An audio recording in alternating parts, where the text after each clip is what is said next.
Local news 31 में आप सभी दर्शकों का स्वागत है। आज हमारे साथ हमारे फेस टू फेस जो कार्यक्रम है उसमें बातचीत करने के लिए हमारे साथ मौजूद हैं पूर्व जो जिला पंचायत के सदस्य रहे हैं महेश कांडपाल, और पूर्व में कांग्रेस कमेटी के अनुशासन समिति के प्रदेश सचिव भी रह चुके हैं। 2018 में उन्होंने बागेश्वर नगर पालिका का चुनाव लड़ा और तब से वो सुर्खियों में रहे हैं, लेकिन उसके बाद जो है राजनीति में वो नेपथ्य में रहे हैं। बहुत सक्रिय उनकी राजनीति नहीं रही है। वो क्या वजह है, और वर्तमान मौका ये है कि राज्य गठन की जो हम रजत जयंती समारोह मनाने जा रहे हैं, तमाम मुद्दों पर उनसे बातचीत करेंगे कि राज्य के वो किस दिशा में जाते हुए देख रहे हैं। अभी तक की जो हालात हमारे हैं, क्या उसमें उससे वो संतुष्ट हैं या नहीं हैं। हम स्वागत करेंगे। सर, आपका स्वागत है महेश कांडपाल। धन्यवाद पांडे जी, आपका भी बहुत बहुत स्वागत। राज्य गठन की रजत जयंती वर्ष में आपको बहुत बहुत बधाई। आपके सर, मैं ये जानना चाहता था कि राज्य गठन का हम 25वीं सालगिरह मना रहे हैं, रजत जयंती वर्ष हम मना रहे हैं, तो आप राज्य आंदोलनकारी के तौर पर भी आप आंदोलन में आपने हिस्सेदारी ली है, उसमें भाग लिया है, तो कैसे आप राज्य की जो दशा और दिशा है उसको कैसे आप देखते हैं? क्या जो हमने जो मूल अवधारणा थी, जो मुद्दों को लेकर हम लड़े थे, क्या आप उसको देखते हैं कि क्या उसमें कुछ काम हुआ उस क्षेत्र में? पांडे जी, ये बहुत अच्छा सवाल आपने पूछा। जो उत्तराखंड राज्य का गठन हुआ, ये काफ़ी शहादतों के बाद हुआ। अगर कोई राजनीतिक दल ये कहे कि मैंने उत्तराखंड बना दिया, वो मेरा झूठ है।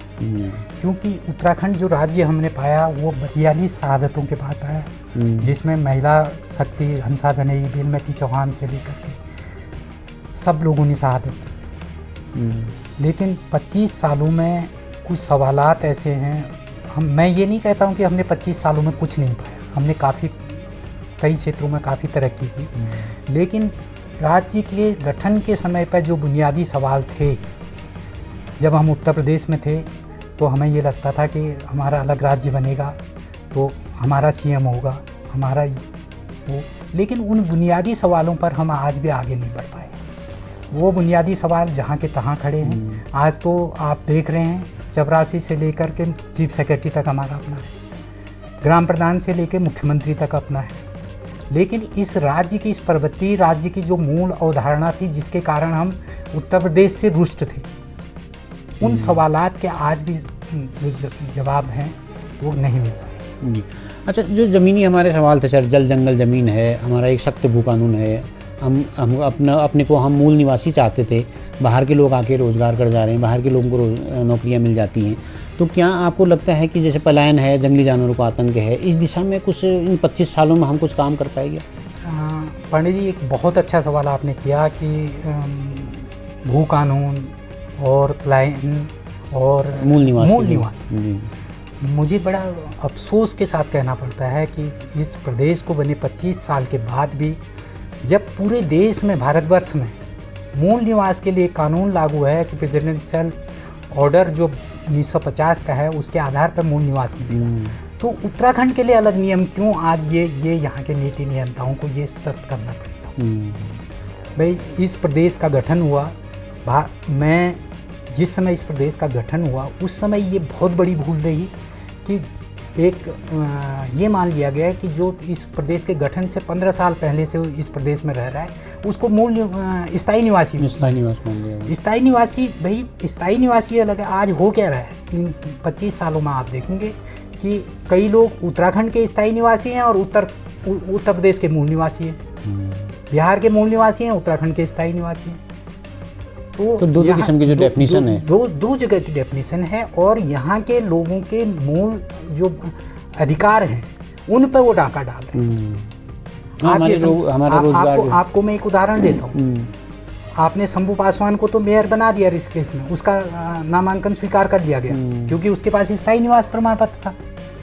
लेकिन आप बिहार में अभी जो विधानसभा चुनाव हो रहे हैं, मोहिनी का जो सीट है, वहाँ से श्वेता सुमन का आवेदन केवल इस आधार पर निर्वाचन आयोग ने कैंसिल कर दिया कि वो उत्तर प्रदेश की मूल निवासी है, क्योंकि उसका जन्म उत्तर प्रदेश में हुआ था। हमारे मूल निवास में स्पष्ट है कि मूल निवासी उसी प्रदेश का माना जाएगा जहां उसके पूर्वज या वो 1950 में स्थायी रूप से निवास करते थे। तो मेरा कहना यह है, मेरा विचार ये है कि ये चीज़ हमको स्पष्ट करनी पड़ेगी इस राज्य के नीति नियंताओं को कि मूल निवास की जो सारे भारत में जब डेट 1950 है तो उत्तराखंड के लिए 1985 थी। जी। अच्छा, मैं ये भी कह रहा था, जब कई लोग ये कहते हैं जो पहाड़ में रोज़गार की जो बेरोज़गारी की जो समस्या है, रोज़गार नहीं मिल पाता यहाँ के लोगों को, क्योंकि उत्तराखंड में आंदोलन का जन्म ही रोज़गार आंदोलन को लेके हुआ था। कई लोग कहते हैं कि इसको पूरे क्षेत्र को आप पिछड़ा क्षेत्र घोषित कर दो, अन्य पिछड़ा घोषित कर दो, या यहाँ 5th शेड्यूल या 6th शेड्यूल की डिमांड करो, जैसे लेह लद्दाख में भी चल रही है।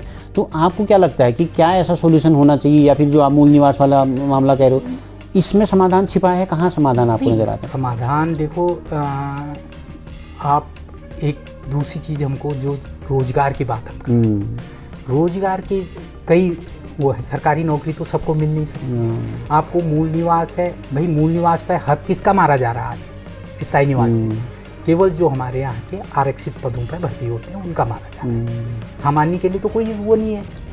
और दूसरा क्या है कि जब तक रोजगार तब तक नहीं बढ़े, जब तक बढ़ेंगे नहीं यहाँ पर अवसर पैदा नहीं किए, चाहे वो अवसर कृषि में हो, हॉर्टिकल्चर में हो।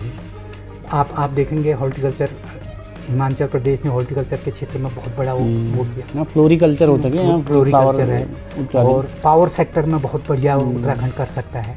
तो केवल जो सरकारी रोजगार के भरोसे तो नहीं रहा जा सकता है, लेकिन उसके बाद हमारे नीति नियंताओं ने सवाल ये उठता है कि उस क्षेत्र में क्या किया। हॉर्टिकल्चर में आपको मैं उदाहरण देता हूँ, भाई हमारा चौबटिया गार्डन था, चौबटिया गार्डन को डेवलप किया अंग्रेज, भले ही यहाँ पर अपना कितना शोषण कर गए, ठीक थे, उनके व्यवसायिक हित थे, औपनिवेशिक था, उन्होंने किया, लेकिन उनको यहाँ के उन्होंने यहाँ के पानी को, यहाँ के जमीनों को और इन चीज़ों को समझा। आपको मैं एक उदाहरण देता हूँ, मेरे ख्याल से विल्सन जब यहाँ आए थे तो विल्सन ने पहला सेब का बगीचा चौबटिया विल्सन ने डेवलप किया 1860 में। तो उस टाइम एक ही कहावत हुआ करती थी, पुराने लोग बताते हैं कि या तो सेब दो ही होते थे, न्यूटन का होता था या विल्सन का होता था। और दूसरा रैमजे रहे यहाँ, कुमाऊं कमिश्नर रहे। रैमजे को भाई उन्होंने ज़मीन पर काम किया लोगों के लिए, इसीलिए तो लोग उनको राम जी कहने लग गए थे कुमाऊं के लोग। तो अब सवाल ये उठता है कि हमने 25 सालों में चौबटिया गार्डन से, हम जो चौबटिया गार्डन था जो जिसमें 1972 में हिमाचल का जो एप्पल मिशन था उसकी अवधारणा चौबटिया गार्डन से डेवलप हुई। फर्स्ट वहाँ पर जो सेब के पौधे गए चौबटिया गार्डन से गए। क्या कारण रहा कि हम 25 सालों में उसको डेवलप नहीं कर पाए? हाँ, जो हमारे पुराने असेट थे उसको भी हम संरक्षित नहीं कर, नए तो छोड़ ही दीजिए, नए तो छोड़िए, उनको भी संरक्षित नहीं कर पाए। दूसरी, अब मूल निवास की बात मैंने आपको बताई। तीसरा सवाल आता है पांडे जी, मेन जो हमारे सवाल है भूमि के सवाल है, जमीन के सवाल। एक सख्त भू कानून की सख्त भू कानून के साथ साथ जो जमीन के सवालात हैं वो इस देश में, इस संभाग में जो उत्तराखंड का ब्रिटिश गढ़वाल और कुमाऊं जो अंग्रेजों के दो थे, अंग्रेजों के टाइम से भी ज़मीन के सवालात थे। आप तो बागेश्वर तो जो है कुली बेगार की धरती रही है, कुली बेगार का आंदोलन भी जो था ज़मीनों के सवाल उसमें भी उठाए गए। जहाँ तक मुझे ध्यान है कि 1916 में पहली बार ज़मीन के सवालात आए, कुमाऊं विकास परिषद ने उठाए। उसके बाद 1930 में भी उस पर वो हुआ। तो वो ज़मीन के सवालात हैं जो आज़ादी के बाद पहले थे, आज़ादी के बाद भी रहे और आज भी जैसे उस दिशा में कोई ऐसा अंग्रेजों ने देखो अपने लिए, अपने देश के लिए, अपने व्यापारिक फायदे के लिए उन्होंने किया। आप 132 शासन के काल में उन्होंने 11 बार भूमि का बंदोबस्त किया। आज हमारे पास जो ज़मीन का डाटा है वो जो कुछ भी है, आधा है, अधूरा है, गलत है, सही है, वो अंग्रेजों का दिया हुआ ही है।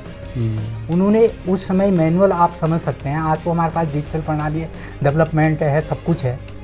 उन्होंने पैदल, उन लोगों ने 11 बार इस पूरे क्षेत्र के जंगल का, नाप जमीनों का, सबका 132 साल में 11 बार बंदोबस्त। लेकिन हमारे आज़ाद भारत में आज केवल एक बार 1964 में, उसको भी हम पूरा नहीं कह सकते, आधा अधूरा जो भी। तो वहाँ से ज़मीन के सवालात की जो मैं बात कर रहा हूँ, हमारा जो ज़मीन का क्षेत्रफल है जो 1828 के लगभग 29% कृषि योग्य भूमि थी, वो 1964 में 11% रह गई। आज वो लगभग 4% के लगभग। अब सवाल में जो आपसे रोजगार की बात कर रहा हूँ, ज़मीन के सवालात कह रहा हूँ, भाई आपको मैं एक उदाहरण देता हूँ। मान लीजिए एक गांव है, उस गांव की ज़मीन है 800 नाली। 800 नाली में 246 परिवार है। 246 हिस्सों में वो मोटी मोटी बटी हुई। अब 246 में से कुछ तो बड़े हिस्सेदार हैं, और अगर हम बड़े छोटे भी हटा दें तो एक के हिस्से बैठी लगभग 4 नाली।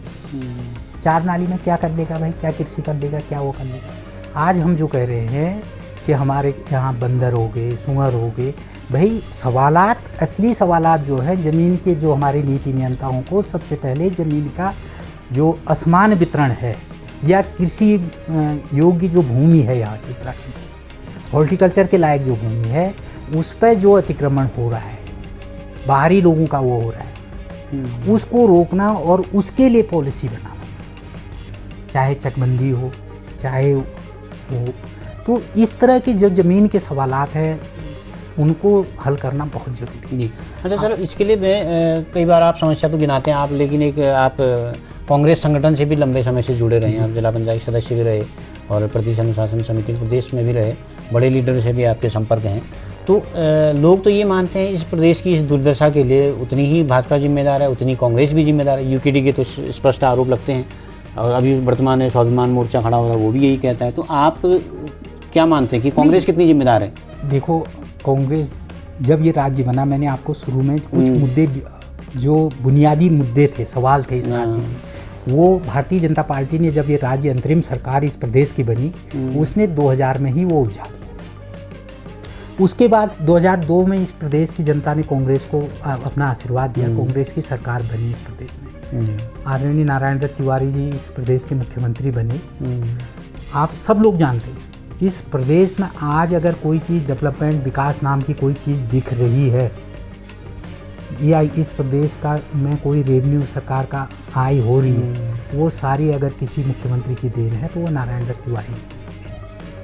उनके सामने बेसिक चुनौती थी कि इस राज्य को कैसे चलाया जाए, संसाधनों का कहाँ से।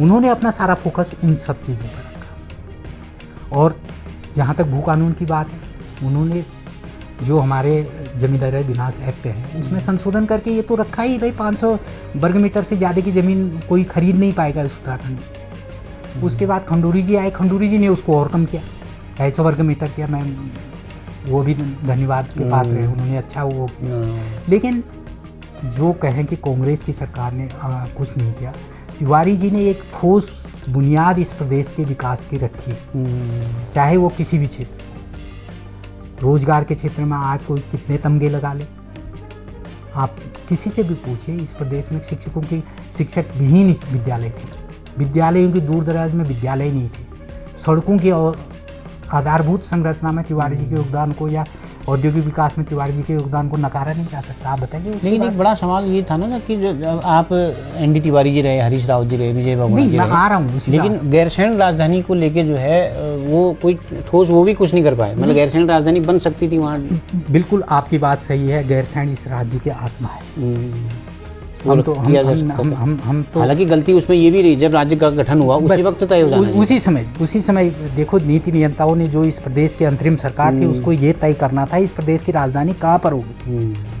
अंतरिम राजधानी कोई नहीं होता है, अन्य स्टेटों में की तय हो गई भाई। तीन स्टेट बने भाई। भारतीय जनता पार्टी की सरकार बताए ना कि 3 प्रदेश जब एक साथ बने, 2 प्रदेशों की स्थायी राजधानी बनी, उत्तराखंड की अंतरिम अस्थायी राजधानी क्यों?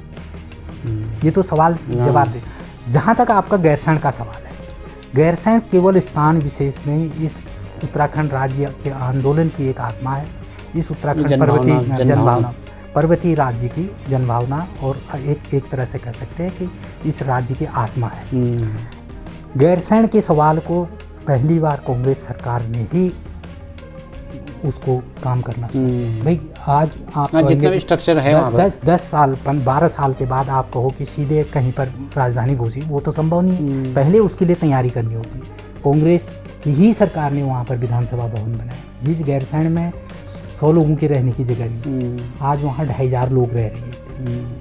ये सब आधारभूत ढांचा है। भराड़ीसैंण का डेवलपमेंट है, बिजली पानी की व्यवस्था है, ये सारी कांग्रेस सरकार करके। दुर्भाग्य से 2017 में इस प्रदेश की जनता ने भारतीय जनता पार्टी को अपना आशीर्वाद दिया। उस समय के जो मुख्यमंत्री थे, उन लोगों को उस कार्य को आगे बढ़ाना था। लेकिन आप बता दीजिए 2017 तक जितना काम हुआ था उसके बाद एक नई ईंट लगी हो गया, कोई काम नहीं। केवल सत्र भी लगते हैं तो एक दिन दो दिन नहीं, सत्र क्या है, सत्र तो पिकनिक हो रही है ना, पिकनिक के तौर पर सरकार जाती है। भाई 2021 में माननीय त्रिवेंद्र सिंह जी ने उसको ग्रीष्मकालीन राजधानी क्या होता है? भाई ठीक है, ग्रीष्मकालीन आपने क्या, ग्रीष्मकालीन में आपका पूरा सेक्रेटरीट दर्शन आना चाहिए, तभी तो ग्रीष्मकालीन राजधानी हो। कुछ दिनों के लिए, 1-2 दिन का नहीं, 1-2 दिन के लिए केवल सत्र करने के लिए थोड़ी राजधानी माना जाता है। अच्छा, वर्तमान सरकार का भी आप कार्यकाल देखते हैं। सरकार कहती है कि हमने युवाओं के लिए किया, नगर अध्यादेश लाए, तो बहुत सारी चीज़ें हमने डेवलपमेंट करी। तो आप कैसे सरकार के अब तो पूरे 10 साल होने वाले हैं, तो कैसे उसको आंकते हैं आप कार्यकाल? आप नकल अध्यादेश की जहाँ तक बात है या नकल की बात है, उत्तराखंड के जो युवाओं के अधिकारों पर एक बहुत बड़ा नकल काला धब्बा है। जो नकल जितनी भी नियुक्तियाँ पारदर्शी तरीके से कोई नहीं हो पाई। हाँ, या तो निचले स्तर पर ही हो जाती है या फिर कोर्ट में चले जाता है, कोर्ट में चली जाती है। जो सबसे बड़ी बात यह है कि जिन लोगों को कहते हैं नकल अध्यादेश, बहुत अच्छी बात है, नकल अध्यादेश इतना सख्त नकल अध्यादेश हम लाए, भाई हुआ क्या? जो आरोपी थे, हाकिम सिंह कौन था? मैं नाम नहीं लेना चाहूँगा कि किस पार्टी का वो कार्यकर्ता था, किसकी सह पर वो काम कर रहा था। भाई जेल आज सरकार ढिढोरा पीटती है कि हमने जेल, सब जमानत पर ही है। सरकार की पैरवी क्या की सरकार ने, किसको सजा? ये सब चीज़ें। हाँ, अभी जो हुआ उसका अभी जो हुआ सीबीआई जांच करवानी पड़ी। सीबीआई जांच, भाई आज सरकार ढिढोरा पीट रही है कि हमने सीबीआई जांच करवाई। भाई आप तो हमारे माननीय मुख्यमंत्री जी तो कहते थे कि नकल जिहाद है, और भारतीय जनता पार्टी के प्रदेश अध्यक्ष कहते थे अर्बन नक्सल के लोग हैं, ये तो छात्र है ही नहीं। फिर उन्हीं की बात मान ली, फिर उन्हीं की बात। इसलिए हमारा कहना ये है कि जो इस राज्य के बुनियादी सवाल हैं, जो वो है, उन पर ईमानदारी से प्रयास हो, चाहे सरकार किसी की। ये तो वही बात होगी ना कि मेरा भ्रष्टाचार अच्छा, तुम्हारा भ्रष्टाचार खराब। मैं करूं तो वो जनसेवा और तुम करो तो भ्रष्टाचार। ये सब चीज़ें, दो चीज़ें एक साथ नहीं चलती। अब सर, एक प्रदेश की राजनीति से थोड़ा सा आपकी बागेश्वर जिले पर केंद्रित करते हैं। थोड़ा सा 2018 में आपने नगर पालिका का आपने चुनाव लड़ा। उससे पहले आप जिला पंचायत के सदस्य भी रहे, लेकिन अचानक ऐसा क्या हुआ कि मतलब नगर पालिका का चुनाव जब आप हारे, उसके बाद बिल्कुल आप बागेश्वर की राजनीति से अलग हो गए, या आप नेपथ्य पर चले गए, या आपने खुद को विड्रॉ कर लिया है, पीछे चले गए? क्या इसकी वजह क्या थी इसके पीछे? पांडे जी, पीछे जाने की वो तो ऐसा तो कोई कारण नहीं था, लेकिन कुछ मेरी पारिवारिक दिक्कतें थी, कुछ स्वास्थ्य संबंधी परेशानी भी बीच में रही, जिस कारण मेरा यहाँ से थोड़ा जुड़ाव कम हो गया। लेकिन बागेश्वर मेरी आत्मा है, मेरा घर है। मैं कोई अपने राजनीतिक फायदे और उसके लिए बागेश्वर से जुड़ा नहीं। आपने देखा होगा, हमने कांग्रेस की राजनीति या जो भी सामाजिक क्षेत्र में जुड़े रहे, अगर कोई कह दे, हमने अगर कहीं पर भी उसका अगर लेस मात्र भी फ़ायदा उठाया, अगर जिस दिन कोई ये साबित कर देगा, हम उस दिन राजनीति। लेकिन उसके बाद बहुत सारे चुनाव हुए, उन चुनाव में भी आपकी सक्रियता नहीं दिखी। मैं उस चीज़ पे ही आ रहा हूँ, आगे उसी चीज़ पे आ रहा हूँ। विधानसभा हुआ, नगर पालिका, जिला पंचायत। मैंने आपको बताया कि 2021 के कोरोना के बाद मेरा स्वास्थ्य कुछ गड़बड़ रहा, तो 2022 का विधानसभा चुनाव और 2024 का लोकसभा चुनाव तो उसी में चले। उसके बाद अगर संगठन ने हमको जहाँ पर जो काम किया, हम लगातार कांग्रेस संगठन के लिए उस काम को करते आए।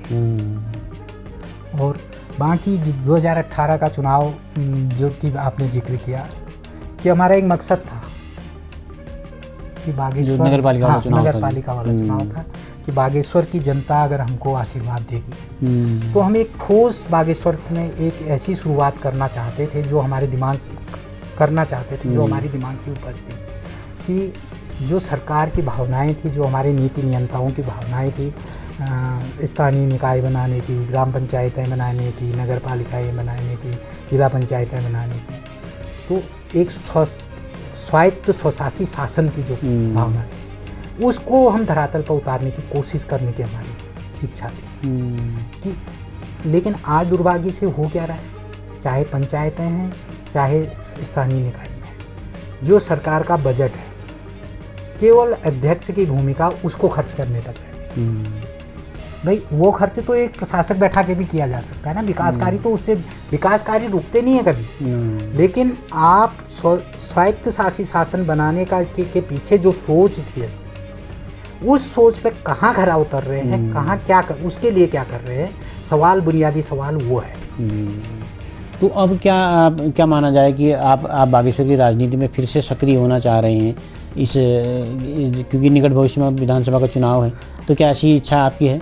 नहीं, मैं देखो राजनीति से हम कभी दूर नहीं थे, सामाजिक जीवन से कभी दूर नहीं। आदमी की परिस्थितियाँ थी, हम 3-4 साल उससे अलग मजबूरी में रहे, लेकिन हम कभी उससे दूसरा जो हमारा सामाजिक जीवन है भाई उससे हम दूर नहीं हैं। और बाकी अगर संगठन हमको जो भी जिम्मेदारी या जो आदेश है, मैं संगठन कांग्रेस का एक कार्यकर्ता हूँ, उस कार्यकर्ता के नाते मुझसे कांग्रेस के लिए जो बन पड़ेगा वो हम कल भी कर रहे थे, आज भी कर रहे हैं और कल भी करेंगे।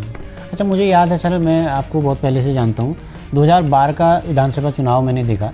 2012 के चुनाव में माना आप माजिला जी के बहुत निकट रहे हैं, उमेद सिंह माजिला जी के।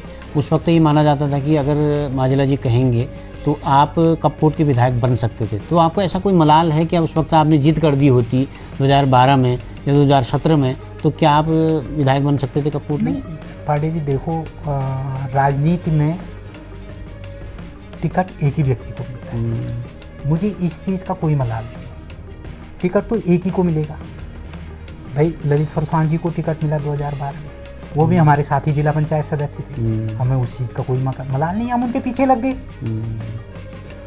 संगठन सभी को टिकट तो मिल नहीं सकता, लेकिन संगठन में इस तरह की वो जरूर हम चाहते हैं, पारदर्शिता चाहते हैं कि अगर एक को टिकट मिले तो अन्य लोगों का भी समावेश होना चाहिए, उसकी जिम्मेदारियां तय होनी चाहिए।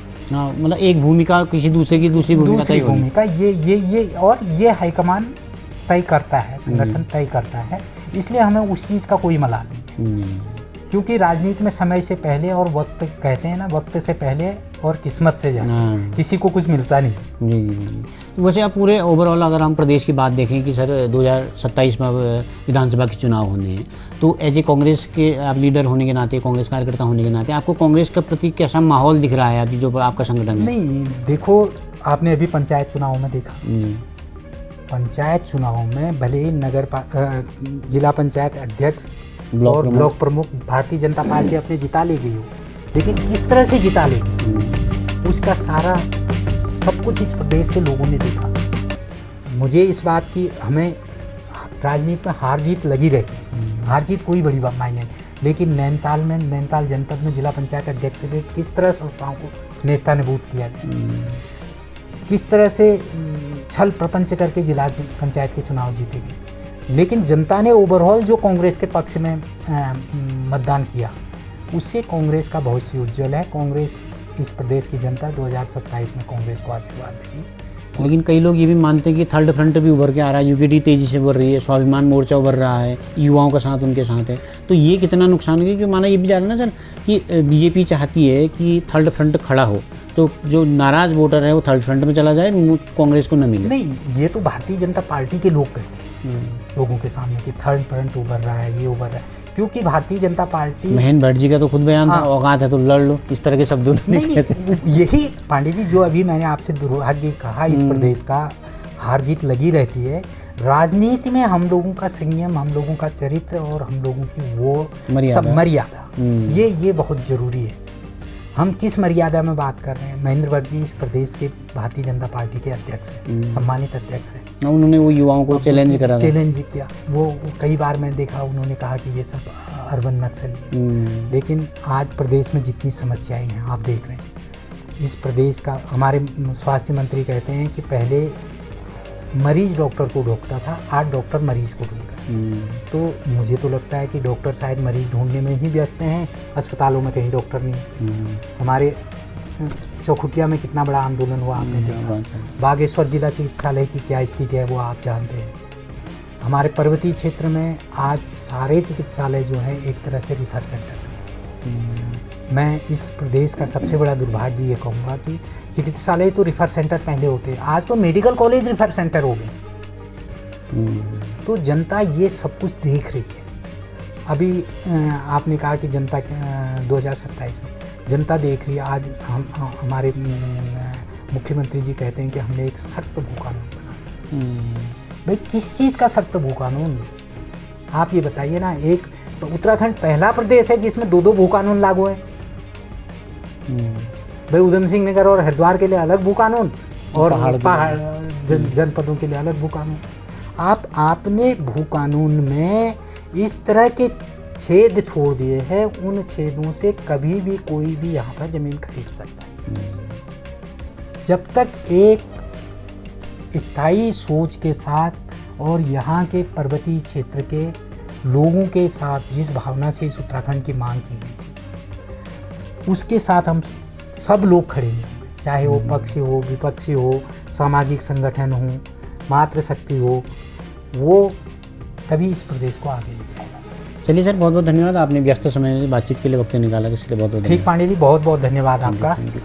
तो आप थे हमारे साथ पूर्व जिला पंचायत सदस्य और कांग्रेस प्रदेश अनुशासन समिति के प्रदेश सचिव रह चुके हैं, जो ऐसे युवा नेता हमारे महेश कांडपाल जी। उनका स्पष्ट मानना है कि राज्य के जो मूल सवाल थे, जो जल जंगल ज़मीन और भू कानून और तमाम पलायन, रोजगार, खेती को लेके जो उनकी चिंताएं हैं, वो आज भी पहले भी बरकरार थी, वो आज भी बरकरार है। उनका मानना है कि एक ठोस रणनीति बनानी चाहिए और साथ ही राजनीति के संबंध में उनका कहना है कि जो है 2027 का जो चुनाव है वो जनभावना के अनुरूप जनता कांग्रेस को चाह रही है और कांग्रेस को दोबारा मैंडेट देगी, दोबारा जनादेश देगी, तो कांग्रेस सत्ता में वापसी करेगी और इस तरह के जो तमाम मुद्दे हैं, जो समस्याएं हैं, उनका निदान कांग्रेस सरकार करेगी।